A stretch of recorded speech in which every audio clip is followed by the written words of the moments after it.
Do you ever feel like you're doing all the pursuing when it comes to a specific person? You like someone, but they don't seem to reciprocate your feelings. Or maybe they do show interest, but then they back off and you don't know why? What we are going to show you in this video will flip the situation and make it to your advantage. It may be time to stop chasing a specific person and start doing this instead. By the end of this video, you will learn how to stop chasing after that one specific person and what to do instead to make them chase you. So make sure to give this video your full attention. If you're new here, subscribe for more social psychology videos and leave a comment below saying I subscribed. I'll try my best to reply to as many comments as possible. Let's start. Step 1. Don't make it easy for them. Okay, we get it. You really like this one person and it isn't the nicest tactic in the world, but the harsh reality is that the more available you become, the less likely someone is to be interested in you. According to the scarcity principle, invented by Robert Cialdini, objects that are rare, unique, or limited in time will make people desire them more. So, what are you supposed to do? The answer is easy. Make yourself scarce. Make them think you're busy. Let them initiate it instead. If you want your crush to be the one going after you instead of the other way around, always wait for them to make the first move. Don't be the one who always hits them up to arrange a meeting. Don't be the one replying immediately to the message. And whatever you do, never act in a way that makes you look desperate or overeager, because that's a huge turnoff for a lot of people. And the easiest way to do this is actually to keep yourself busy. Studies have shown that people are perceived to be more attractive when they're popular, well-liked, and living exciting lives. This way, you're not just sitting around waiting for them to hit you up either. Live your life, follow your goals, spend time with your friends, and do the things you like. Have plenty of fun without them. And be sure to show them that your world certainly doesn't stop when they're not around. And funnily enough, this will make them more likely to text you.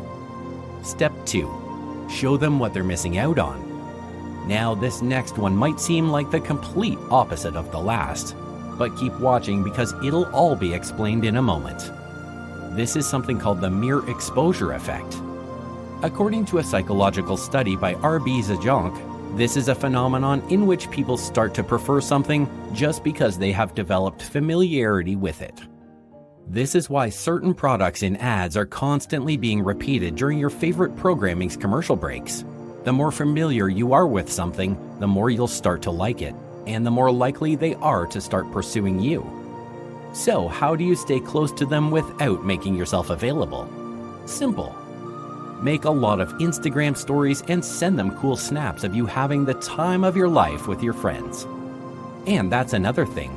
Research shows that people tend to find others more attractive when they are in groups than on their own. This is the cheerleader effect, which has been proven through multiple studies to work consistently. So do cool hangouts with your friends and make sure they know just what they're missing out on. Take a little detour that will make them run into you, and then you can tell them all about this exciting thing you're doing right now. Keep yourself in their minds, and they just might start thinking about you even when you're not there. And who knows, they might be brave enough to ask you out instead. Step 3. Stay close to them physically. So let's say you find yourself hanging out with them, even if it's completely casual. What's the next step here? A study from the American Journal of Sociology proved that staying physically close to someone increases the chances that they'll like you. If you're trying to get someone to chase after you, try to stay nearby as often as you can. And don't underestimate the power of casual touch either. Harvard psychologist Zick Newman says touching that one person you like will increase your sense of comfort and intimacy with them. Don't be afraid to do that little tap on the arm or touch your knees if you happen to be sitting together, because it definitely helps.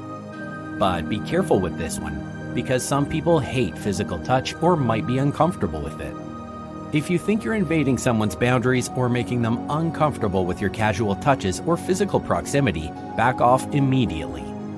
But even if this one isn't the answer to your specific situation, there are plenty of other tips that will definitely work for you, like this next one.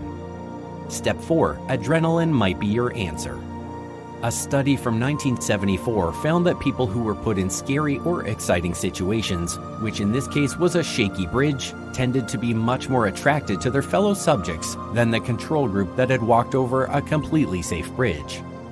Now, taking someone over a bridge that can fall apart is probably not a good idea, but a roller coaster ride or a good old haunted house might just do the trick. It turns out amusement park dates work. Who would have thought? If they view you as someone who is excited, or if they start to relate you to all the fun they had somewhere, they're much more likely to start having a crush on you instead. Now that we've got the initial stuff covered, let's get to the really important things that can make or break someone's interest in you. Step 5. Mimic them. Don't start acting creepy in front of your crush by doing exactly what they're doing. Try to subtly copy their body language and expressions. Mimicking someone might seem like something a 5-year-old would do, but trust science, this one works. Why? According to a study from the Journal of Non-Human Behavior, we love people who act like us. Think about how someone is feeling at the moment and try to empathize with them. If someone thinks you understand them or think the way they do, they're much more likely to want to spend more time with you. This leads us to the next point. Step 6. Learn to truly listen. This might be one of the biggest make or break things people will look for. If you're a good listener, chances are people will gravitate towards you. Way too many people ramble in front of people they like, but this is pretty much the worst thing you can do. Studies by the University of Washington and the University of Nevada have proven that people tend to be more attracted to those who listen to them. There are a lot of people who are just waiting to steer the conversation so they can talk about themselves immediately, and that never works out well. Think about it. Wouldn't you want to be closer to someone who listens to your problems and seems to understand? The bottom line is that we all love talking about ourselves. So if you happen to be with that one special person, listen to what they're saying. Ask follow-up questions, and whatever you do, don't make it about you. If you don't trust the video, trust the science. It'll make them swoon. Step 7. Show confidence. According to a study conducted by Bale and Archer in 2013, confidence is one of the most attractive qualities a person can have. So if someone thinks of you as confident, chances are they'll be chasing after you. And hey, confidence is a good quality to have regardless of whether you want to get someone interested in you or not. So hold your head up high, smile, and be friendly. Talk to people in an easygoing and charming manner. Go up on stage or the dance floor, even if you're scared. Basically, let them know what a great catch you are, and they'll be tripping over themselves trying to chase you. Be careful not to overdo it though, because someone who is boastful or arrogant can have the opposite effect on people. And someone who is closed off is completely unapproachable. Now this leads us to the final point. Step 8. Be vulnerable. This is probably the most important thing on this list.